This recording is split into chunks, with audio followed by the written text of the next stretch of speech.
Bitcoin futures may be booming, but our next guest says that it is a scam.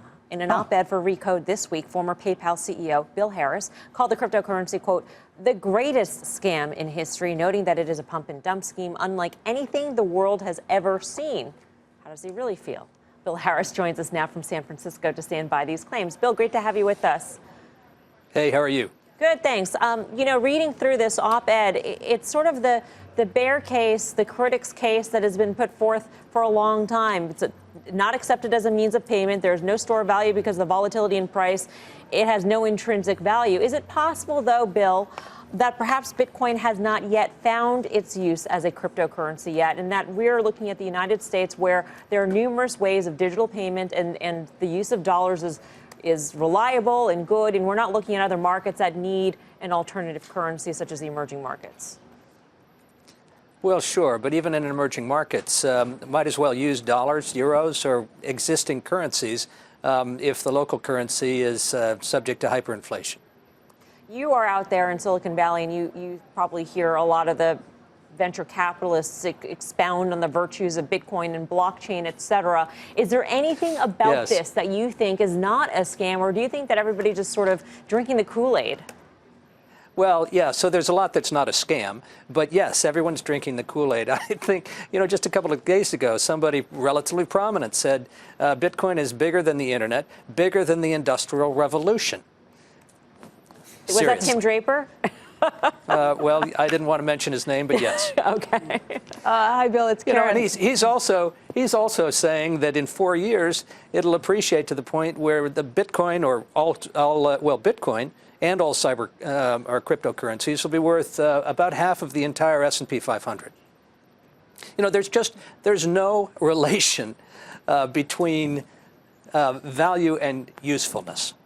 And on the usefulness side, let me just, there's the currency, like Bitcoin, and then there's the technology, like blockchain. Blockchain technology has terrific applications, including financial transactions.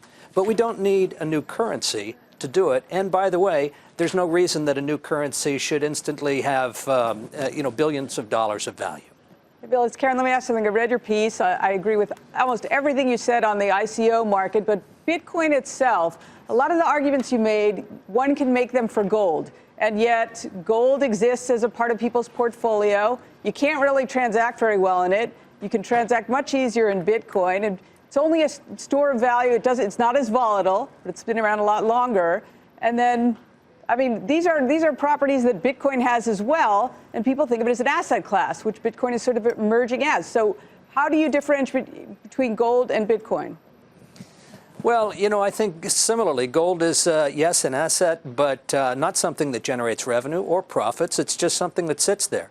And it's got a long history of being something that people will look to for stability. And in fact, it has reasonable stability in price, at least vis-a-vis something like Bitcoin. Bitcoin is, where does the value come from? Well, if it's not an effective means of payment, if it's not a great store of value, and I don't think it is either one of those things, because at very least the volatility, well, then what makes it valuable? People say scarcity. There's no more than 21 million Bitcoin that will ever be minted. Fine. My autograph is scarce. I can promise that I will never autograph a piece of paper more than 21 million times, but it doesn't make it valuable. Well, the network effect could make it valuable, right? And if you think about, listen, we could sit here and go back and forth on that. I just want to ask you a quick question, Bill. Jack Dorsey, obviously the founder of Square, recently said he thinks the world's going to have a single currency, and he thinks it's going to be Bitcoin. But more importantly, he said the internet's going to have a single currency. Isn't there some truth to the potential for that if you think of digital age that we are kind of immersing in and how important money is in that? Well, sure. I absolutely believe that that money should be digital, is becoming more digital, and will be effectively completely digital. Doesn't mean we need a new currency to record that.